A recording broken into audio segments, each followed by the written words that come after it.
Hallelujah.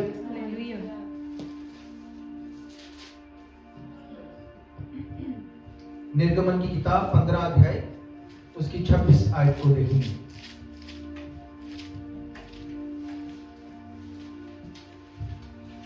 निर्गमन 15 उसकी 26 आयत। यहां पे लिखा है, यदि तू अपने परमेश्वर यहोवा का वचन तन मन से सुने और जो उसकी दृष्टि में ठीक है वही करे और उसकी आज्ञाओं पर कान लगाए और उसकी सब विधियों को माने, तो जितने रोग मैंने मिस्रियों पर भेजे हैं उनमें से एक भी तुझ पर ना भेजूंगा, क्योंकि मैं तुम्हारा चंगा करने वाला यहोवा हूं। हालेलुया। क्या विश्वास करते हैं इस वचन के ऊपर, इस वर्ष के ऊपर? बाइबल कहती है कि परमेश्वर ने कहा, यदि तू अपने परमेश्वर यहोवा का वचन तन मन से सुने, जो उसकी दृष्टि में ठीक है वही करे, उसकी आज्ञाओं पर कान लगाए, उसकी सब विधियों को माने, तो जितने रोग मैंने मिस्रियों पर भेजे उनमें से एक भी तुझ पर नहीं भेजूंगा, क्योंकि मैं तुम्हारा चंगा करने वाला परमेश्वर हूं।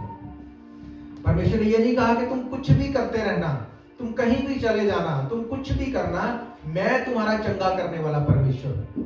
ओरिजिनल भाषा में लिखा, मैं तुम्हारा यहोवा राफा हूं, ये उसका नाम है, चंगा करने वाला। तो उसका नाम कभी चेंज नहीं होगा, कुछ भी हो जाए उसका नाम कभी चेंज नहीं होगा। और उसका नाम सिर्फ एक नाम नहीं है, उसके नाम का जो एक्चुअली मतलब है, जिसके लिए वो नाम है, उसका प्रभाव भी कभी चेंज नहीं होगा। हालेलुया। परमेश्वर ने कहा कि अगर जो मेरी दृष्टि में ठीक है तू वही करे, उसकी आज्ञाओं पर कान लगाए और उसकी सब विधियों को माने, तो जितने रोग मैंने मिस्रियों पर भेजे उनमें से एक भी मैं तुझ पर नहीं भेजूंगा। हालेलुया। जब ये वर्ष को हम पढ़ते हैं हमें क्या लगता है? आज हम देखते हैं दो तरह से लोग बीमार हैं। एक वो लोग जो व्यवस्था से अनजान हैं, जो व्यवस्था को नहीं जानते, जो वचन को नहीं जानते हैं पर मानना नहीं चाहते। अगर ऐसा ही है तो क्यों बिलीवर बीमार है, क्यों विश्वासी बीमार है? क्योंकि विश्वासी को यह लगता है कि बाइबल कहती है कि तू मेरी विधियों को मान। विधियों का मानने का मतलब एक बिलीवर को लगता है कि मैं क्रिश्चियन हूं, मैं चर्च जाता हूं, मैं वचन भी पढ़ता हूं, दैट्स इट। ये इसका मतलब है, मुझे बस यही करना है, ये मेरा पोर्शन है। और ऐसे लोग भी आप देखेंगे वो बीमार हैं। अगर यही सिर्फ इसका मतलब होता तो ये लोग बीमार नहीं होने चाहिए थे, फिर बिलीवर बीमार नहीं होने चाहिए थे। क्योंकि बिलीवर को पता है मुझे चर्च जाना है, मुझे टाइट ऑफरिंग देनी है, मुझे संगति में रहना है। ऐसे लोग, ऐसी प्रार्थना करने वाले लोग होने के बावजूद भी लोग बीमार हैं। ऐसा क्यों? बाइबल कहती है, अगर हम निर्गमन की किताब अगर उसका 20 अध्याय पढ़ें, वहां पे आज्ञाओं के बारे में लिखा, वहां पे कमांडमेंट्स के बारे में लिखा, आज्ञाओं के बारे में कि कौन सी आज्ञाएं परमेश्वर ने दी। लिखा है, तब परमेश्वर ने ये सब वचन कहे, मैं तेरा परमेश्वर यहोवा हूं, जो तुझे दासत्व के घर से अर्थात मिस्र देश से निकाल ले आया हूं। तू मुझे छोड़ किसी को परमेश्वर करके ना मानना, अपने लिए कोई मूर्ति खोदकर ना बनाना, ना किसी की प्रतिमा बनाना जो आकाश में या पृथ्वी पर या पृथ्वी के जल में हो। तू उसको दंडवत ना करना, ना उसकी उपासना करना, क्योंकि मैं तेरा परमेश्वर यहोवा जलन रखने वाला परमेश्वर हूं। जो मुझसे बैर रखते हैं उनके बेटे पोतों पर पोतों को और उनके पितरों का दंड दिया करता हूं। जो मुझसे प्रेम रखते हैं और मेरी आज्ञाओं को मानते हैं, उन हजारों पर मैं करुणा किया करता हूं। तो अपने परमेश्वर का नाम व्यर्थ ना लेना, क्योंकि जो यहोवा का नाम व्यर्थ ले वे उसको निर्दोष ना ठहराएगा। तू विश्राम दिन को पवित्र मानने के लिए स्मरण रखना। 6 दिन तो परिश्रम करके अपना सब काम काज करना, परंतु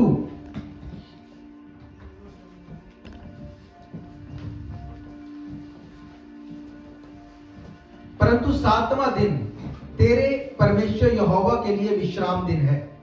उसमें ना तो किसी भांति का कामकाज करना, ना तेरा बैल, ना बेटी, ना दास, ना दासी, ना पशु, ना कोई परदेसी जो तेरे फाटकों के भीतर हो।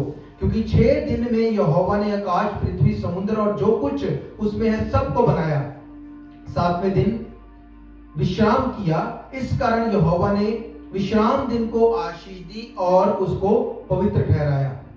तू अपने पिता और अपनी माता का आदर करना, जिससे जो देश परमेश्वर यहोवा तुझे देता है उसमें तू बहुत दिन तक रहने पाए। तू खून ना करना, व्यभिचार ना करना, चोरी ना करना, किसी के विरुद्ध कोई झूठी साक्षी ना देना। तू किसी के घर का लालच ना करना, ना किसी की स्त्री का लालच करना, ना किसी के दास दासी बैल गधे या किसी और वस्तु का लालच ना करना। हालेलुया। आज के वचन को बड़े ध्यान से सुनना। अगर आप इसको मिस करेंगे, बीच में से आप फिर आएंगे वापस, तो शायद आपको ये कनेक्ट नहीं कर सके। अब हमें क्या पता है कि परमेश्वर ने बाइबल में मूसा को आज्ञाएं दी। कितनी आज्ञाएं दी? हमें ये पता है परमेश्वर ने मूसा को 10 आज्ञाएं दी, और हमें लगता है हम तकरीबन सब आज्ञाओं को पूरा करते हैं। पर असल में परमेश्वर ने मूसा को कितनी आज्ञाएं दी? 613 आज्ञाएं, 613। ये जो आज्ञाएं हैं, ये वो आज्ञाएं हैं जो मैक्सिमम कनेक्ट कर सकती हैं उन चीजों को। परमेश्वर ने 613 आज्ञाएं मूसा को दी, जिसमें से 365 आज्ञाएं ऐसी थी जिनके लिए परमेश्वर ने कहा तू ये काम करना, तुझे ये काम करना ही है। और 248 कमांडमेंट्स वो थी जिनके लिए परमेश्वर ने मना किया, ये तुझे नहीं करना। इसका मतलब परमेश्वर ने कहा कि तुझे अगर निरोग रहना है तो तुझे आज्ञाओं को पूरा करना है। डू यू थिंक कि 613 आज्ञाएं कोई व्यक्ति पूरी कर सकता है? यीशु मसीह ने कहा कि अगर तुम्हें लगता है व्यवस्था तुम्हें छुड़ा सकती है, तो क्या तुम सारी आज्ञाओं को मानते हो? अगर तुम एक भी मिस करते हो तो तुम दोषी ठहरते हो। हालेलुया। इसका मतलब परमेश्वर ने मूसा को जो आज्ञाएं दी, 613 आज्ञाएं, उन आज्ञाओं को कोई भी व्यक्ति अपने आप से पूरा नहीं कर सकता। कोई उनको पूरा नहीं कर सकता। इसलिए जब इजराइलियों के सामने जब वो आग हर एक के ऊपर आकर ठहरती थी, उससे पूछती थी क्या तू आज्ञाओं को तू मानता है या तू उसको ग्रहण करता है, तो उन्होंने डर के मारे उस टाइम पे उन्होंने बोला कि हाँ हम ग्रहण करते हैं, पर बाद में वो परमेश्वर के सामने जाने से भी डरते थे। वो मूसा को बोलते तू जा, हम नहीं जाएंगे। अब परमेश्वर ने ये बोला कि अगर तू ऐसा करेगा तो तू बीमारियों से बचा रहेगा। हालेलुया। हालेलुया। अगर तू ऐसा करेगा तब ही तू हील रहेगा।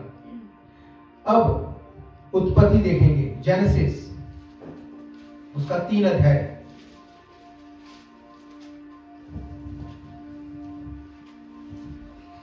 जेनेसिस 3 उसकी 17 आयत से लिखा, और आदम ने उससे कहा उसने कहा तूने जो अपनी पत्नी की बात सुनी, जिस वृक्ष के फल के विषय में मैंने तुझे आज्ञा दी थी उसे ना खाना, उसको तूने खाया, इसलिए भूमि तेरे कारण श्रापित है। तू उसकी उपज जीवन भर दुख के साथ खाया करेगा, वह तेरे लिए ऊंट कटारे उगाएगी और तू खेत की उपज खाएगा और अपने माथे के पसीने की रोटी खाया करेगा और अंत में मिट्टी में मिल जाएगा, क्योंकि तू उसी में से निकाला गया है। तू मिट्टी तो है और मिट्टी ही में मिल जाएगा। हालेलुया। परमेश्वर ने मूसा को कहा अगर तू आज्ञाओं को मानेगा तो जितने रोग मिस्रियों पर भेजे उनमें से एक भी तेरे ऊपर नहीं भेजा जाएगा। अब आज्ञाओं को मानना हमारे बस में नहीं है।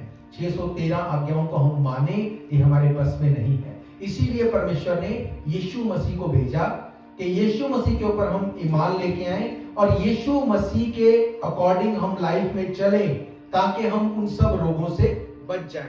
क्यों? क्योंकि यीशु मसीह ने अपनी पीठ के ऊपर कोड़े खाए, उसने कांटों का ताज पहना, उसने कहा कि जो कोई फेथ करेगा इसके ऊपर उसकी लाइफ से बीमारियां डिस्कनेक्ट रहेंगी, वो बीमार नहीं होगा। पर अब परमेश्वर ने जब ये बात बोली, परमेश्वर ने उसको कहा, तब आदम से उसने कहा तूने जो अपनी पत्नी की बात सुनी और जिस वृक्ष के फल के विषय में मैंने तुझे आज्ञा दी थी कि तू उसको ना खाना, उसको तूने खाया, इसलिए भूमि तेरे कारण श्रापित है। तू उसकी उपज जीवन भर दुख के साथ खाया करेगा वे तेरे लिए कांटे और ऊंट कटारे उगाएगी और तू खेत की उपज खाएगा। हम सब इस बात को जानते हैं। अब परमेश्वर ने यहाँ पे उसके खाने को जिस चीज से कनेक्ट किया, ओरिजिनल भाषा में उपज के लिए जो वर्ड है, जो उसने कहा कि तू इसकी उपज खाएगा, उसको अगर हम देखें ओरिजिनल भाषा में 6086 नंबर वर्ड इट्स, जिसका मतलब नहीं, आप गलत दिखा रहे हो, this is not the right word.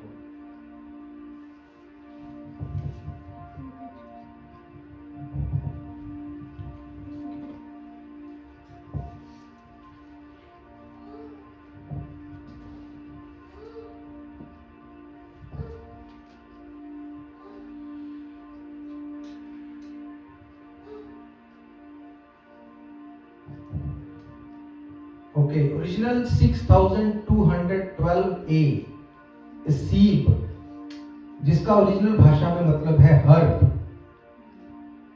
मतलब दवाई। परमेश्वर ने कहा क्योंकि तूने वो खाया जो मैंने मना किया था, जो मैंने मना किया उसको खाने के कारण अब कांटे, बीमारियां ये तेरी लाइफ का हिस्सा होंगी और तू लाइफ टाइम मेडिसिन यानी हर्ब को खाएगा अगर सरवाइव करना है तो। हालेलुया।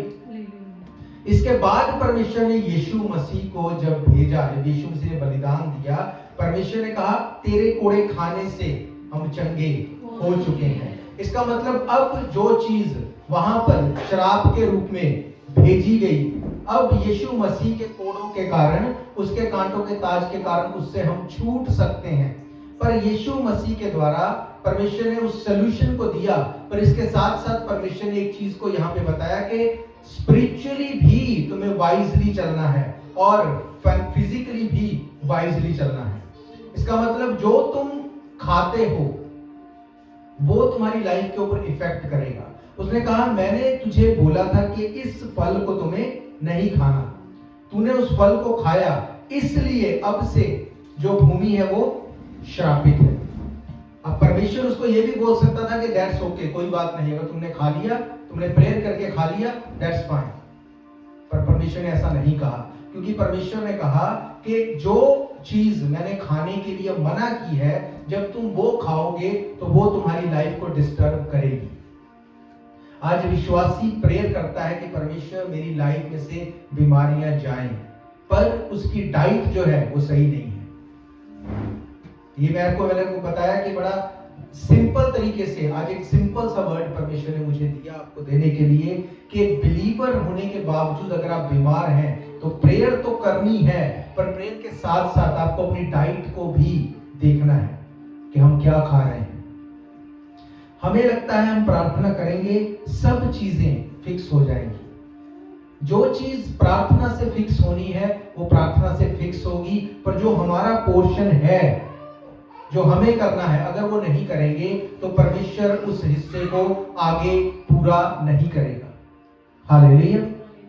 इसीलिए यीशु मसीह ने क्या कहा, तुम्हारी देह परमेश्वर का मंदिर है, उसे अगर तुम नाश करोगे तो परमेश्वर इससे खुश नहीं है, क्योंकि परमेश्वर इस देह को, इस मंदिर को यूज करना चाहता है।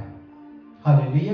पर गलत डाइट जाने की वजह से ये मंदिर खराब हो रहा है।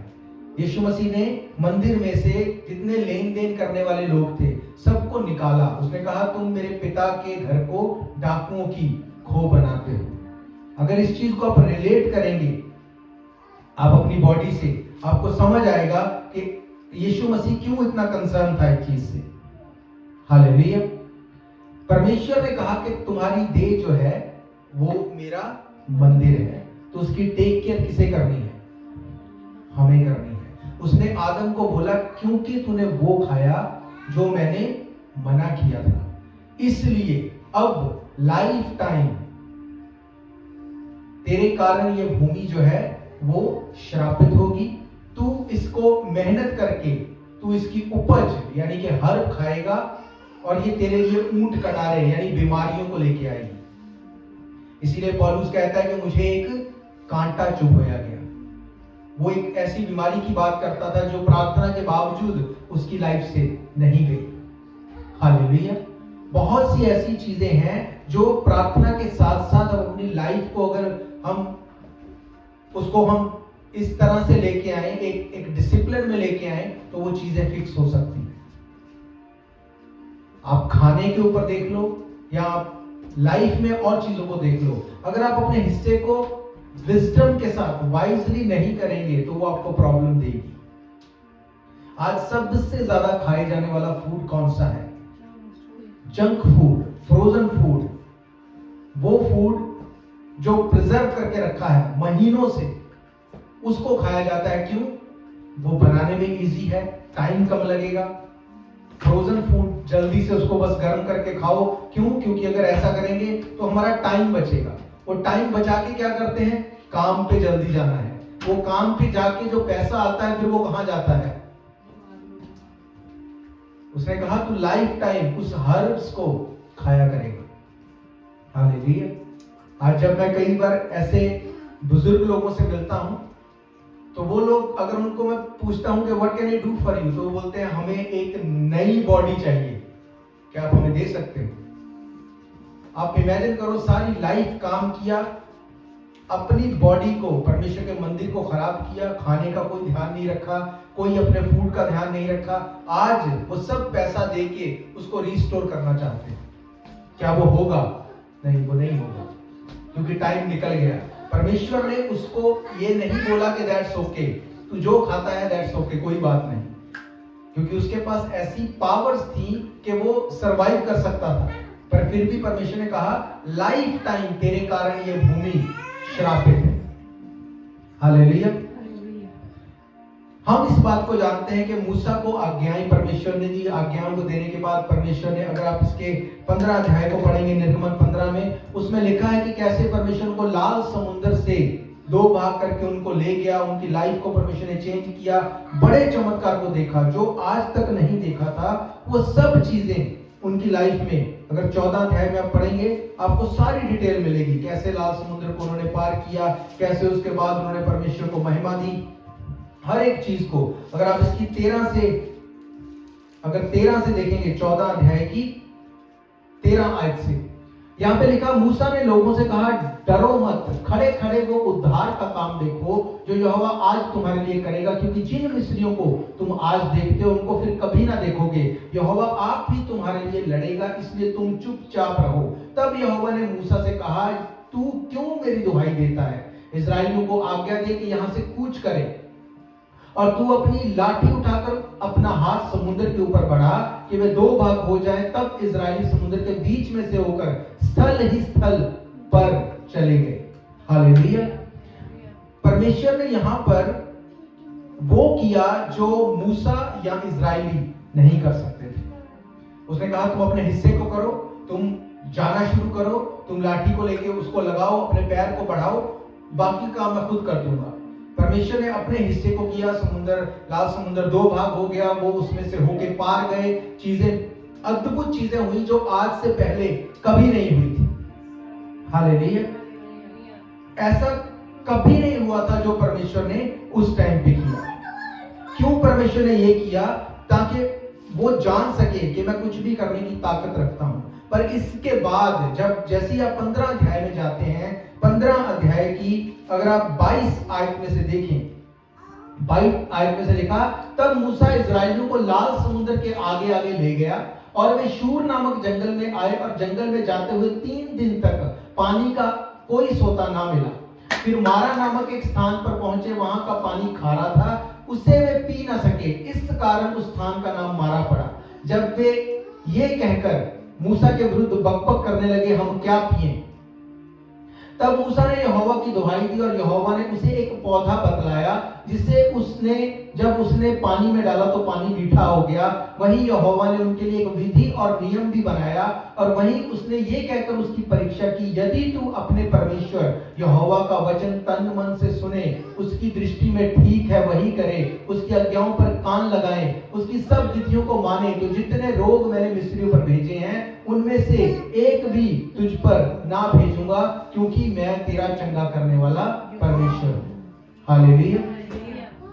आप सोचो, जिस परमेश्वर ने लाल समुद्र को 2 भाग किया, जब उनको पानी, जब कड़वा था, जब मिला तो क्या परमेश्वर उस पानी को मीठा नहीं कर सकता था?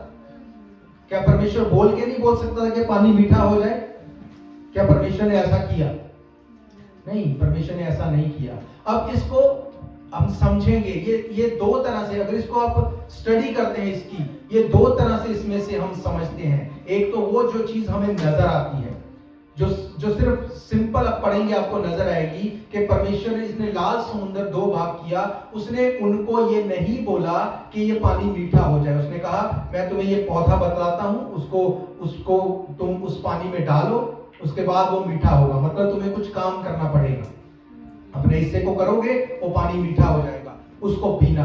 पर अगर आप इसको स्पिरिचुअली देखते हो, ओरिजिनल भाषा में अगर आप इसको देखते हो, जहां पर उसने लिखा कि मैं तुम्हें एक पौधा बतलाऊंगा, अब उसको अगर देखें हम 6086 नंबर वर्ड, जिसका मतलब है ट्री, वुड, टिम्बर, लिखा है कि new testament to refer to wood और a tree as in the cross of Christ. उसने ये बताया कि बिना यीशु मसीह के क्रॉस के तुम्हारी लाइफ की चीजें जो हैं वो फिक्स नहीं हो सकती, वो कड़वी रहेंगी हमेशा, वो खराब रहेंगी। चीजें हैं पर खराब है, क्यों? क्योंकि क्रॉस उसमें शामिल नहीं है। उसने कहा जब तुम जैसे ही उस क्रॉस को उसमें लेके आओगे, चीजें अपनी आप मिठास लेके आएंगी, चीजें अपने आप चेंज हो जाएंगी। पर बाइबल कहती है जिस परमेश्वर ने लाल समुद्र को दो भाग किया, उसने पानी को मीठा नहीं किया।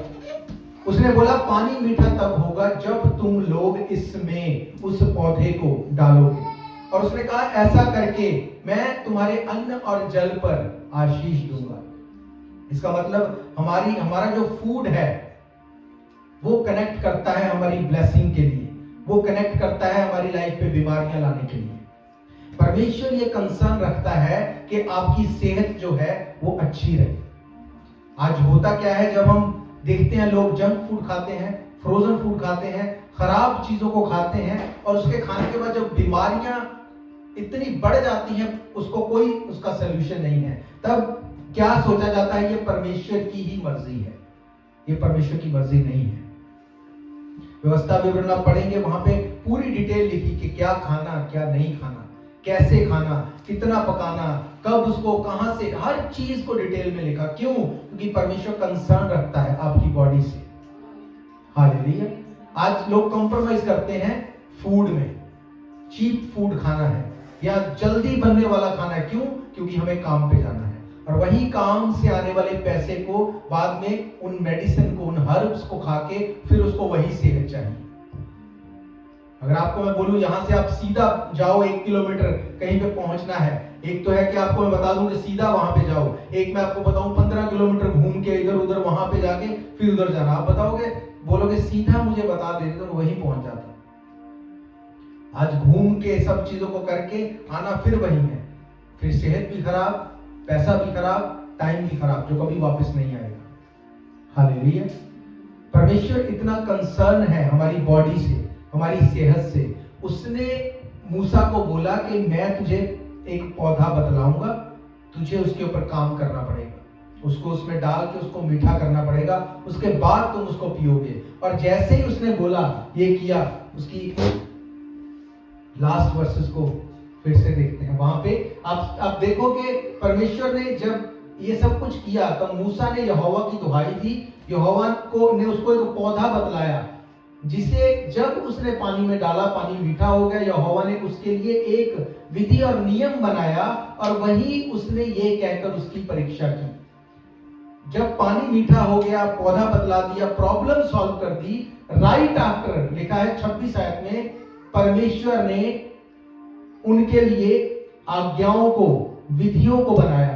यदि तो अपने परमेश्वर यहोवा का वचन तन मन से सुने, उसकी दृष्टि में जो ठीक है वही करे, उसकी आज्ञाओं पर कान लगाए, उसकी सब विधियों को माने। जितने रोग मैंने मिस्रियों पर भेजे उनमें से एक भी तुझ पर नहीं भेजूंगा, मैं तुम्हारा चंगा करने वाला परमेश्वर हूं। 25 आयत में लिखा, वही यहोवा ने उनके लिए एक विधि और नियम को बनाया, और वहीं उसने ये कहकर उनकी परीक्षा की। जब चीज को सॉल्व कर दिया तो ये बोलने की क्या जरूरत है कि आज से तुम्हारे लिए ये नियम होगा, क्योंकि परमेश्वर ये जानता है कि अगर नियम नहीं बनाए जाएंगे, अगर रूल नहीं बनाए जाएंगे, अगर इनको बताया नहीं जाएगा कि करना क्या है, तो बहुत लोग इमोशनल होके बोलेंगे हाय परमेश्वर ऐसा क्यों नहीं किया, या उसकी लाइफ में क्यों हो गया। आज बिलीवर होते हुए एक बिलीवर बिल्कुल तंदुरुस्त है, दूसरा बीमार पड़ा है, सेम चर्च में जाते हैं, सेम बाइबल को पढ़ते हैं, सेम टीचिंग को लेते हैं, पर वजह क्या? अपने जो फिजिकल फूड के ऊपर काम नहीं करते। आप वो खा रहे हैं जो आपको अच्छा लगता है। जब परमेश्वर ने जब मेमने को खाने की विधि को बताया, तो परमेश्वर ने उनको क्या बोला कि उसको किस तरह से पकाना, कैसे रखना, सीधा रखना या टेढ़ा रखना, हर चीज को उसने बताया। और उसने कहा कि उसको आंतड़ियों समेत खाना, उसको हार्ड पार्ट भी खाना, उसको सॉफ्ट पार्ट भी खाना, हर चीज को उसने कहा, साग पात और कड़वा जो है उसको भी खाना। ऐसा क्यों? क्योंकि परमेश्वर ये बता रहा था, मैंने आपको बताया फिजिकली इसका मतलब ये है कि जो हमारी बॉडी के लिए सही है हमें वो खाना है, ना कि वो जो हमारी जीभ को अच्छा लगता है। और स्पिरिचुअली उसने ये बताया कि इस वचन को तुम्हें पूरा पढ़ना है, सिर्फ जो सॉफ्ट पोर्शन है सिर्फ उसी को नहीं पढ़ना, जो तुम्हें पढ़ने में इजी लगता है, अच्छा लगता है, सिर्फ उसको नहीं पढ़ना। उसने कहा हार्ड पोर्शन को भी पढ़ना है, आंतड़ियों को भी लेना है, उसको तुम्हें हर तरह से उसको ऑब्जॉर्व करना है, ताकि तुम्हें पता हो कि कहां से मुझे नरिशमेंट मिल रही है। आज आप देखते हैं भजन संहिता 21 सबको याद है। ओके, बाइबल में क्या लिखा? यूहन्ना 3:16 किस किस को याद है? यूहन्ना 3:16 परमेश्वर ने जगत से ऐसा प्रेम किया कि अपना इकलौता पुत्र दे दिया, जो कोई उसके ऊपर फेथ करे वो नाश ना हो पर अनंत जीवन पाए। कितने मसीह लोगों को ये वर्ष पता होगा? ऑलमोस्ट सबको। यूहन्ना 3:17 में क्या लिखा? जब ये 3:16 के बाद 17 होगा तो बहुत से लोग उसमें से निकल जाएंगे। नोबडी नोज, हमें नहीं पता। उसने कहा हर पोर्शन को, हर चीज को ध्यान से, बाइबल कहती है, यीशु ने क्या कहा? ध्यान से देखना कि तुम क्या सुनते हो, क्या देखते हो। हालेलुया। यीशु मसीह फूड के लिए भी वो उतना ही कंसर्न था। एक टाइम था जब वो बोलता था मुझे फूड नहीं खाना, मुझे प्रार्थना करनी है। पर एक टाइम था जब 40 दिन के बाद उसे भूख लगी और उसने खाना खाया। हालेलुया। ये एक विश्वासी की लाइफ की बड़ी स्ट्रगल है। एक बड़े परमेश्वर के दास ने अपनी लाइफ में, बड़ी मिनिस्ट्री है उनकी, बहुत प्रार्थना की लाइफ टाइम, परमेश्वर ने बहुत यूज किया, पर उनके खुद के घुटने जो थे वो खराब थे, वो दर्द करते थे, बहुत प्रॉब्लम में थे वो।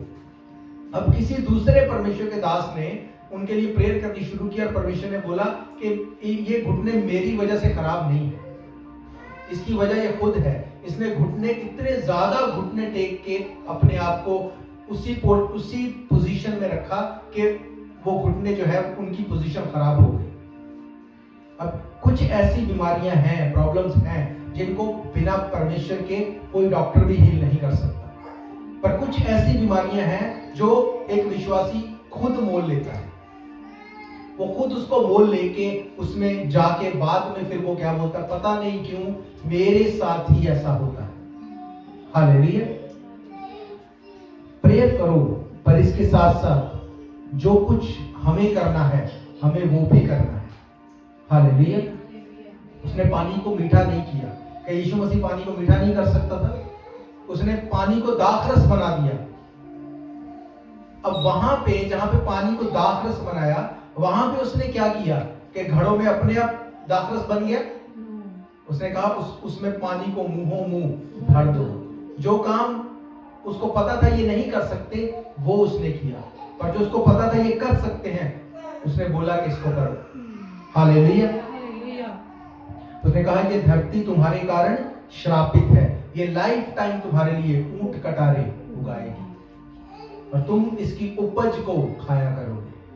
आज कोई ऐसा होगा जो मेडिसिन नहीं खाता, बहुत कम लोग हैं जो मेडिसिन नहीं खाते, सब मेडिसिन खा रहे हैं। और उसके पीछे अगर आप वजह देखोगे तो वो वजह फूड ही निकलेगा, क्योंकि परमेश्वर ने शुरू में इस चीज को बोला कि ये धरती तुम्हारे कारण श्रापित है। अब इस श्राप में से अगर निकलना है तो वो तुम ही निकलोगे, उसमें से मैं पकड़ के नहीं निकालूंगा। उसने कहा मैं तुम्हें रास्ता बताता हूं, उस पौधे को उस पानी के बीच में डालो ताकि वो मीठा हो जाए। उसने कहा तुम खुद के काम को, खुद के हिस्से को करोगे तो मैं वो करूंगा जो तुम नहीं कर सकते।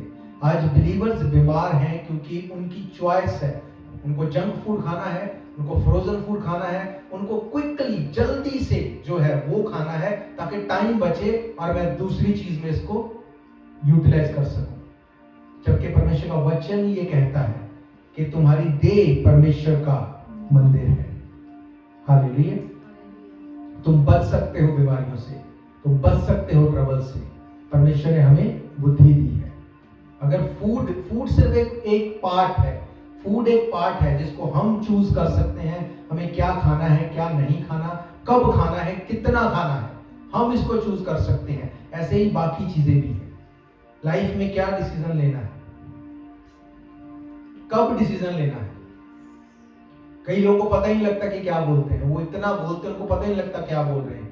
बाइबल कहती ज्यादा, जहां पे ज्यादा बातें होंगी अपराध भी ज्यादा होगा। उसको पता ही नहीं मैंने क्या बोल दिया। अगर आप वाइज होंगे तो परमेश्वर आपको, मैंने कहा कि आज का वचन जो है ये सिर्फ एक सेध देगा, एक लाइन देगा आपको। सिर्फ फूड में अगर अपने आप को सुधारेंगे, चाहे वो फिजिकल फूड है, फिर परमेश्वर स्पिरिचुअल फूड में भी आपको गाइड करेगा, फिर वो डिसीजन लेने में गाइड करेगा, फिर वो आपको बताएगा कि कहां पे क्या बोलना है, कहां पे चुप रहना है। बाइबल कहती एक टाइम है बोलने का, एक टाइम है चुप रहने का, एक टाइम है हंसने का, एक टाइम है रोने का, एक टाइम है गले लगाने का, एक टाइम है दूर करने का। हालेलुया। जब ये चीजें मिक्सअप होती हैं, लोग बुरे नहीं हैं, पर जब वो चीजों को मिक्सअप करते हैं, फिर जब डेविल अटैक करता है, फिर उनको लगता है हमारे साथ ऐसा हुआ, अब हम ऐसा करेंगे।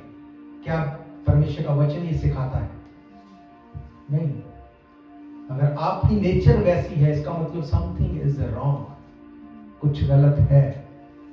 आप जंक फूड खाते रहो, आपको पेट की बीमारियां होंगी ही होंगी, आप उससे बच नहीं सकते। अगर आप जंक फूड ही खाएंगे, आप ट्रबल में जाएंगे ही जाएंगे। फिर आप ये नहीं बोल सकते हाय परमेश्वर ऐसा क्यों। आपने एक चॉइस खुद चूज की। अगर आप स्पिरिचुअल फूड नहीं लेंगे तो क्या होगा? आप फास्टिंग करें 2, 3, 4 दिन, आपकी बॉडी आपको बताना शुरू करेगी, वीकनेस होगी, आपको लगेगा कि मुझे कुछ चाहिए ताकि मेरी बॉडी को नरिश कर सकूं। उसी तरह से जब आप स्पिरिचुअली वचन से दूर जाएंगे तो बॉडी आपको बताएगी कि तुझे चाहिए। अगर आप उससे सुनेंगे, आप उसका फूड उसको देंगे, और जैसे ही आप फूड देंगे वो रिकवर करेगी। पर अगर आप नहीं देंगे तो क्या होगा? अगर एक व्यक्ति को फूड ना दिया जाए, कुछ दिन तक वो सरवाइव कर लेगा, हफ्ते, 2 हफ्ते, 3 हफ्ते, उसके बाद क्या होगा? मर जाएगा। सेम स्पिरिचुअली, अगर आप स्पिरिट को फूड नहीं देंगे या उसको जंक फूड देते रहेंगे। जंक फूड का मतलब क्या है? बना बनाया, फटाफट मिल गया। अगर आप वचन को यहां पे सुन के मेडिटेट नहीं करते, काम नहीं करते, आप उसके ऊपर ध्यान नहीं करते, ये आपके लिए जंक फूड है। That's it. या बना बनाया ले लिया, सुन लिया, बात खत्म। आपने उसके ऊपर कोई काम नहीं किया। पर जब आप इसको फिर से मेडिटेट करेंगे, फिर से बनाएंगे, फिर से खाएंगे, फिर ही आपको नरिश करेगा। हालेलुया। परमेश्वर कंसर्न रखता था आदम के फूड के साथ। उसने कहा ये फल को नहीं खाना, बाकी सब कुछ तेरे अधिकार में है, जो मर्जी खाना। उसने कहा बस इसको नहीं खाना। और जब खाया तो उसने कहा अब तेरे कारण भूमि श्रापित है। वो जानता था कि जो आज्ञाएं दी हैं, कोई भी उन आज्ञाओं को पूरा नहीं कर सकता। इसलिए परमेश्वर ने यीशु मसीह को भेजा। यीशु मसीह ने कहा मैंने तुम्हारे लिए कांटों के ताज को लिया ताकि वो ऊंट कटारे तुम्हारी लाइफ से चले जाए। उसने अपनी पीठ के ऊपर कोड़ों को खाया ताकि वो बीमारियां, वो हर्ब्स की कीमत वो अदा कर दे। हालेलुया। अगर यीशु मसीह के ऊपर हम फेथ करते हैं, यीशु मसीह का वचन जो हमें बताता है उस तरह से चलते हैं। तो उसने कहा तुम्हारी देह परमेश्वर का मंदिर है। फिर तुम अपनी देह का ध्यान रखोगे, फिर तुम वाइजली चलोगे। कितने टाइम मुझे काम करना है, कितने टाइम मुझे प्रार्थना करनी है, कितने टाइम मुझे अपना टाइम फैमिली को देना है, हर चीज में आप मैनेज करोगे, मैनेजमेंट करोगे। हालेलुया। और परमेश्वर उसमें बरकत देगा, वो ब्लेस करेगा। अगर आप 9 घंटे सोने वाले हैं, वो आपकी नींद को कम कर सकता है, वो आपको उसमें कम कर देगा। पर अगर आप परमेश्वर के वचन के साथ फेथफुल हैं, वो आपको मैनेज करना सिखाएगा, कैसे चीजें मैनेज होंगी। हालेलुया। आप काम करो, कोई प्रॉब्लम नहीं है, जितना मर्जी काम करो, पर आपको ये ध्यान रखना है कि काम जो है वो मेरे लिए फिजिकल फूड को लेके आता है। पर परमेश्वर का वचन क्या कहता है? फिजिकल फूड जो तू अपने तरीके से लेके आता है, वो तेरे लिए ऊंट कटारों को ही उगाएगा। लाइफ टाइम तुझे हर्ब्स खानी पड़ेगी। पर अगर उसने कहा तू यीशु मसीह पे फेथ करेगा, अगर इस पेड़ को, इस क्रॉस को अगर अपनी लाइफ में तू एंटर कराएगा, सारी कड़वाहट को मैं खत्म कर दूंगा।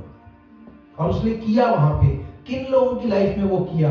जो लोग कुड़कुड़ा रहे थे, जो मूसा को वो पता नहीं क्या क्या बोल रहे होंगे, उनकी लाइफ में भी परमेश्वर ने काम किया। क्यों? क्योंकि जो नियम परमेश्वर ने बनाए हैं इस धरती के ऊपर, वो कभी उनको चेंज नहीं करेगा। इस धरती का एक नियम है, जो कुछ आप बोएंगे वो उगेगा। जो कुछ आप बोएंगे, क्यों? क्योंकि ये धरती मिट्टी से बनी है। मिट्टी में जो बोओगे वो उगेगा ही उगेगा। हमारा शरीर भी मिट्टी से बना है, जो हम बोएंगे वो उगेगा ही उगेगा। आप सिर्फ junk food, frozen food, can food, ये चीज खाते रहेंगे तो वो उगेगा। वो एक दिन ऐसी बीमारियों को लेके आएगा, सोल्यूशन नहीं होगा। डॉक्टर्स तो पहले ही टाइम नहीं है, यहाँ पे अपॉइंटमेंट्स ही नहीं है ना। तो जितना वाइजली आप चलेंगे, उतना परमेश्वर आपको ब्लेस करता जाएगा।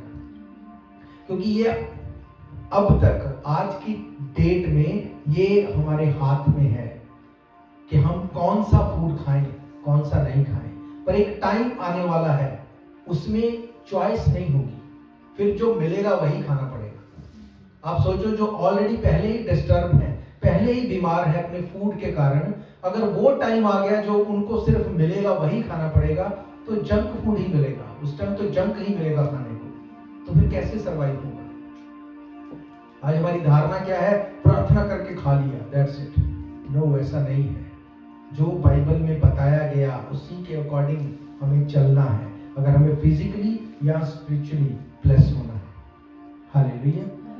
बाइबल कहती, वो मूसा जिसको परमेश्वर ने कहा कि पानी को बस तू पैर लगा और देख, पानी दोनों तरफ दीवार की तरह काम करने लगा, उसके बीच में से होके वो निकल के चले गए। इतनी ज्यादा पावरफुल बात जो कभी नहीं हुई उस दिन हुई। पर सेम नेक्स्ट चैप्टर में जब उनको सिर्फ पानी मीठा करना था, परमेश्वर ने मीठा नहीं किया। उनको बोला ये पेड़ को, इस पौधे को काटो और उसमें मिलाओ और पानी मीठा होगा। किन लोगों के लिए मीठा किया? वो लोग जो कुड़कुड़ा रहे थे। क्यों? क्योंकि ये परमेश्वर के नियम है। अगर आप वाइजली परमेश्वर के काम को करते हैं, तो सबसे पहले आप अपनी देह का, अपनी बॉडी का, अपने शरीर का भी ध्यान रखेंगे। हालेलुया। आप इसको सर्च कर लेना, जितनी बीमारियां आज आप देखते हैं, बच्चे हों, जवान हों, बूढ़े हों, सबसे ज्यादा बीमारियों की वजह जो है वो सिर्फ फूड है। सिर्फ फूड। अगर आप फूड को चेंज कर देंगे, बीमारियां चली जाएंगी। क्योंकि ये बिब्लिकल है। परमेश्वर ने क्या बोला उनको? अगर तू ये फूड नहीं खाता तो ये भूमि श्रापित नहीं होती, ये ऊंट कटारे नहीं उगाती। वही जगह पे उनके लिए ब्लेस्ड था सब कुछ, पर सिर्फ खाने की वजह से चीजें चेंज हो गई। हालेलुया। जितना हम स्पिरिचुअली वाइज हैं, उतना हम फिजिकली, दुनियावी तौर से भी हम वाइज बने। उस चीज को सोचें, उस चीज को खाएं, उस चीज में एंटर हों जो बिब्लिकल सही है। जब आप ऐसा करेंगे, चीजें चेंज होंगी धीरे धीरे, और एक दिन वो रिजल्ट मिलेगा जिसके लिए आपने सोचा नहीं होगा। अगर कोई व्यक्ति बीमार है, दवाइयां खा रहा है, अगर उसको बोलो कि भाई तुझे आज के बाद दवाई नहीं खानी पड़ेगी, आप इमेजिन नहीं कर सकते वो कितना खुश होगा कि मेरी मेडिसिन बंद हो गई। मेडिसिन जो है वो क्योर नहीं करती, वो बस एक लेवल बना के रखती है कि इसको लेते रहो और बस जीते रहो। और परमेश्वर का वचन ये बताता है कि जब तुम इस तरह से चलोगे, जितनी बीमारियां मिस्रियों के ऊपर आई उनमें से एक भी तेरे ऊपर नहीं आएगी। हालेलुया। पर ये होगा कैसे? अपने आप नहीं होगा, आपको चॉइस बनानी पड़ेगी, चॉइस चेंज करनी पड़ेगी। अपने फूड को वाइजली चुनना पड़ेगा, वो चाहे फिजिकली हो चाहे स्पिरिचुअली हो। हालेलुया।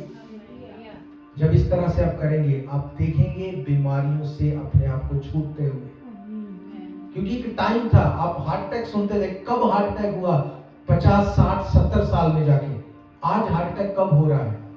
25 साल में, 20 साल में। ऐसा क्या हो गया? स्ट्रेस ज्यादा है और फूड जंक फूड है। क्या होगा? बॉडी में जो डालेंगे वो वही उसको टर्नओवर देगी, उसी तरह से ट्रीट करेगी उसको। और जब इसमें आप वो डालेंगे जो परमेश्वर का वचन कहता है, फिर आप स्पिरिचुअली भी इसको फिल करके रखेंगे और फिजिकली भी इसको उस तरह से फिल करेंगे ताकि ये आपको सपोर्ट कर सके। हालेलुया। तो आज से इन दोनों चीजों के ऊपर आपको काम करना है, अपनी फिजिकल बॉडी के लिए भी और अपनी स्पिरिचुअल बॉडी के लिए भी। फिजिकली आप वो खाएंगे जो आपकी सेहत के लिए अच्छा है, जो जबान को अच्छा लगता है वो नहीं, जो आपको नरिश करता है। अगर आप फिजिकली फिट हैं, फिर आप स्पिरिचुअली भी फिट रहेंगे। फिर आपका दिल करेगा बाइबल पढ़ने को, फिर आप बैठ पाएंगे प्रार्थना करने के लिए, फिर आप देख पाएंगे क्या सही है क्या गलत है। पर अगर आप फिजिकली ही बीमार हैं, एक बीमार व्यक्ति दूसरे के लिए प्रार्थना कर सकता है? करते हैं लोग बीमार होने के बाद भी, वो बोलते हैं कि देखो हम बीमार हैं फिर भी प्रार्थना करते हैं। वो ये नहीं जानते ऐसा करके वो स्पिरिचुअली अपने ऊपर और अटैक ले रहे हैं, और जब वो और अटैक आएगा तो बॉडी और वीक हो जाएगी। अगर आप फिजिकली स्ट्रांग हैं फिर आप प्रार्थना कर सकते हैं दूसरों के लिए। हालेलुया। यीशु मसीह ने कहा तुम्हारी देह परमेश्वर का मंदिर है, और जो इसको नाश करेगा परमेश्वर उसको नाश करेगा। कैसे? परमेश्वर कुछ करेगा? नहीं, परमेश्वर ने तो बोल दिया, उसने बोला कि ये भूमि तेरे कारण श्रापित है, आज से ये तेरे लिए ऊंट कटारे उगाएगी और तू इसकी उपज को खाया करेगा। अब तुझे चेंज करना है अपना फूड, तुझे चेंज करनी है इस उपज को। अगर तू करेगा तो तू नाश नहीं होगा। जितनी बीमारियां मिस्र पे भेजी एक भी तेरे ऊपर नहीं आएगी। पर अगर तू इसको नहीं फॉलो करेगा तो उसने कहा जो इस मंदिर को नाश करेगा, परमेश्वर का वचन फॉलो नहीं करेगा तो वो अपने आप से नाश होगा, अपने आप से। जो डेविल है ना वो एकदम से अटैक नहीं करता बिलीवर्स के ऊपर, खासकर वो स्टेप बाय स्टेप चलता है, वो भी धीरज रखता है। वो पहले आपको फिजिकली खराब करता है, फिर मन में डाउट लेके आता है क्यों तेरी प्रार्थना नहीं सुनी जाती, फिर वो वचन से अलग करता है, फिर वो संगति से अलग करता है, फिर वो चर्च से अलग करता है, फिर जब आप अकेले हो जाते हैं फिर वो अटैक करता है, और वो अटैक फिर कोई रोक नहीं सकता। That's it, done। और फिर हम सोचते कि ऐसा क्यों हो गया, क्योंकि इसकी शुरुआत कभी की गई। पाप कहां से आ गया? एकदम से परमेश्वर ने फेंक दिया डब्बा बना के? आदम और हवा ने कहीं शुरुआत की, और वो आज तक जिंदगियों में काम करता है जब तक आप यीशु मसीह के लहू से धुलते नहीं। हालेलुया। तो आज से इस बात को अपने माइंड में रखो कि परमेश्वर ये देह तेरा मंदिर है, तूने हमें ये देह को दिया ताकि हम तेरे नाम को महिमा दे सके, तुझे सर्व कर सके, तेरे काम कर सके।